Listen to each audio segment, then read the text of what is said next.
Auzubillahiminash-shaytanir-rajim. Bismillahir-rahmanir-rahim. My dear students and viewers, Assalamu alaikum wa rahmatullahi wa barakatuh. Hope to find you in good health. आज जो हम topic discuss करने जा रहे हैं वो क्लास 10th का है, that is human respiratory system.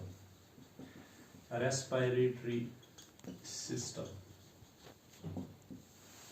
इसमें हम डिस्कस करेंगे गैसेस एक्सचेंज भी, gaseous exchange.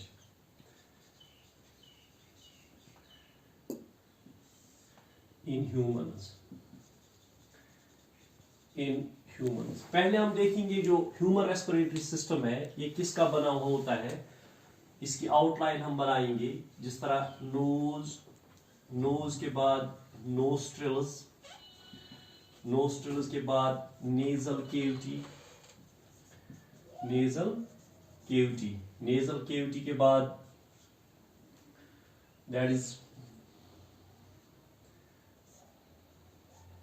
लैरिंक्स के बाद जो है दैट इज फेरिंक्स के बाद जो है that is trachea, wind pipe, ठीक है ना.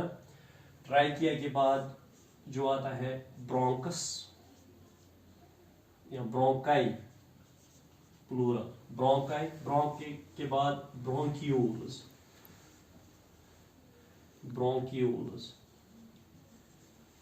जो ये ब्रोंकस और जो ब्रोंकियोल्स होते हैं ये कहाँ होते हैं, लंग्स में. इसी तरह फिर ब्रोंकियोल्स के बाद जो है alveolar ducts के बाद alveoli. वो दैट मीन्स ये था human respiratory system, parts of the human respiratory system. अब यहाँ आपको याद रखना है कि पहले हमें देखना है कि रेस्पिरेशन, पहले लेक्चर में हमने डिस्कस किया था रेस्पिरेशन को, that is process of oxidation of food.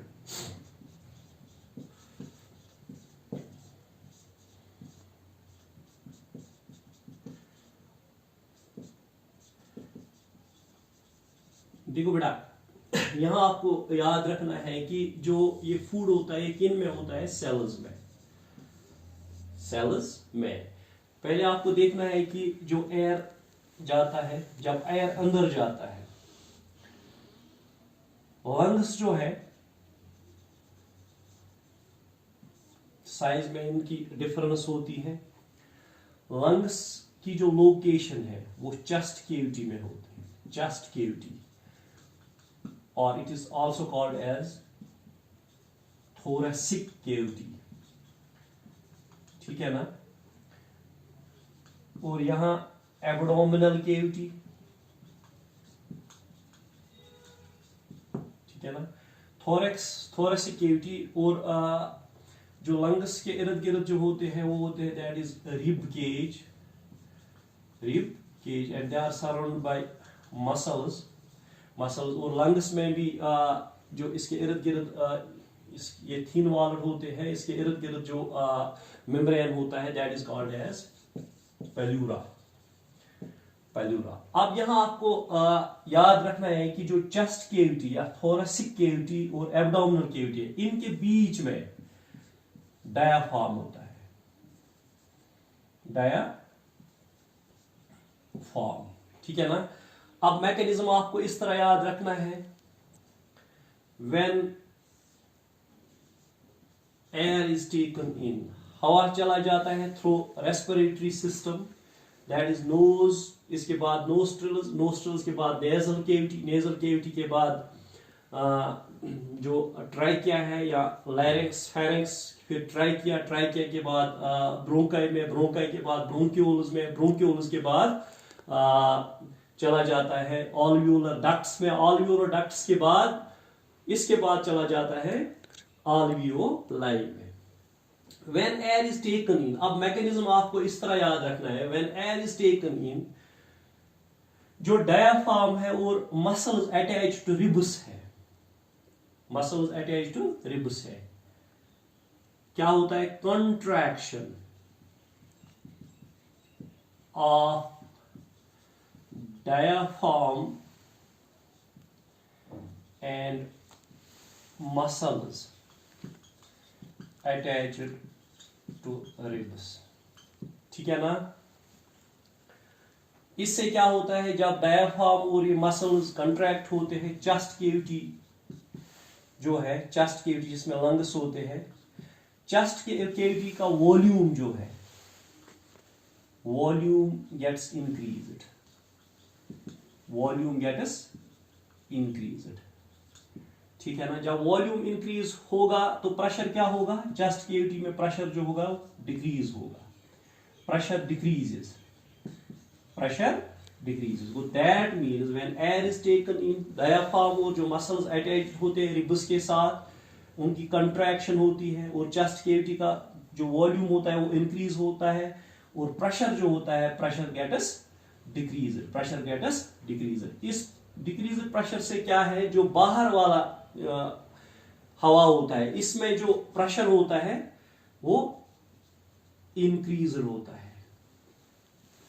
ठीक है ना? अब हवा चला जाता है from increased pressure to decreased pressure through this respiratory system. ठीक है ना? अब आ गया लंग्स में ऑक्सीजन।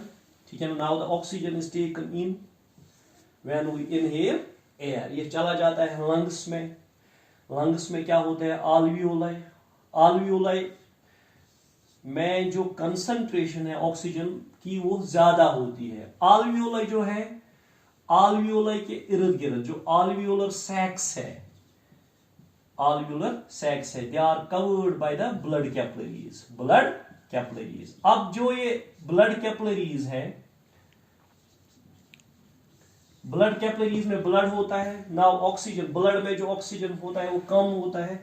नाउ ऑक्सीजन जाता है from the region of higher concentration to the region of lower concentration. इस ब्लड के जरिए ये जाता है बॉडी टिश्यूज में, बॉडी टिश्यूज में, all parts of the body. जो बॉडी टिश्यूज है इसमें सेल्स होती है। सेल्स में क्या होता है? C6H12O6, that is food. Food के साथ ही ऑक्सीजन कंबाइन होता है तो बन जाता है कार्बन डाइऑक्साइड प्लस वाटर। ठीक है ना? कार्बन डाइऑक्साइड प्लस वाटर, और एनर्जी निकलती है in the form of ATP. वो हम नेक्स्ट लेक्चर में डिस्कस करेंगे किस तरह एनर्जी बन जाती है और कितनी एनर्जी बन जाती है। That is released in the form of adenosine triphosphate. अब यहाँ जो है, अब बना कार्बन डाइऑक्साइड। अब कार्बन डाइऑक्साइड की कंसंट्रेशन बॉडी सेल्स में ज्यादा है। अब आएगा ये थ्रू ब्लड, चला जाएगा वापस आल्वियोलाई में, from the region of higher concentration to the region of lower concentration. फिर इसी रास्ते से ये वापस आ जाएगा through nostrils, that is through wind pipe, through wind pipe वापस आ जाएगा। That means this is the gases exchange. मगर इस गैसेस एक्सचेंज में इंपॉर्टेंट रोल जो है, दैट इज जो आरबीसीज में ब्लड में जो होता है haemoglobin, that is red pigment, ये गैसेस एक्सचेंज करता है। That is taking of oxygen and giving out of carbon dioxide. Gases exchange इसी पिगमेंट से होता है। अब यहाँ क्या होता है? When carbon dioxide is given out, अब मैकेनिज्म क्या है? अब यहाँ जो है रिलैक्सेशन होती है। अब रिवर्स होता है इसका। अब होगा यहाँ relaxation of diaphragm and muscles attached to ribs, ठीक है ना? इससे क्या होता है? जो चेस्ट केविटी है, चेस्ट केविटी में वॉल्यूम जो है वो डिक्रीज होगा। वॉल्यूम क्या होगा? चेस्ट केविटी में वॉल्यूम डिक्रीज होगा। जब चेस्ट केविटी का वॉल्यूम डिक्रीज होगा तो प्रेशर क्या होगा? इंक्रीज। अब बाहर वाला जो एयर होता है इसका प्रेशर क्या होता है? कम होता है। अब चला जाएगा air from the region of higher pressure to the lower pressure. वो दैट मींस अब कार्बन डाइऑक्साइड आएगा from the region of higher concentration to the region of lower concentration, from high pressure to low pressure को। That means अब आपको याद रखना है knows के जरिए, नोस्ट्रिल्स के जरिए, ट्राइकिया के जरिए, ब्रोंकस के जरिए, ब्रोंक्यूल्स के जरिए, ब्रोंक्यूल्स के जरिए जो ऑक्सीजन है वो अंदर चला जाता है। मगर इसमें क्या होता है, पहले यहां contraction of diaphragm and muscles attach to ribs, इससे चेस्ट कैविटी का वॉल्यूम इंक्रीज होता है, प्रेशर डिक्रीज होता है।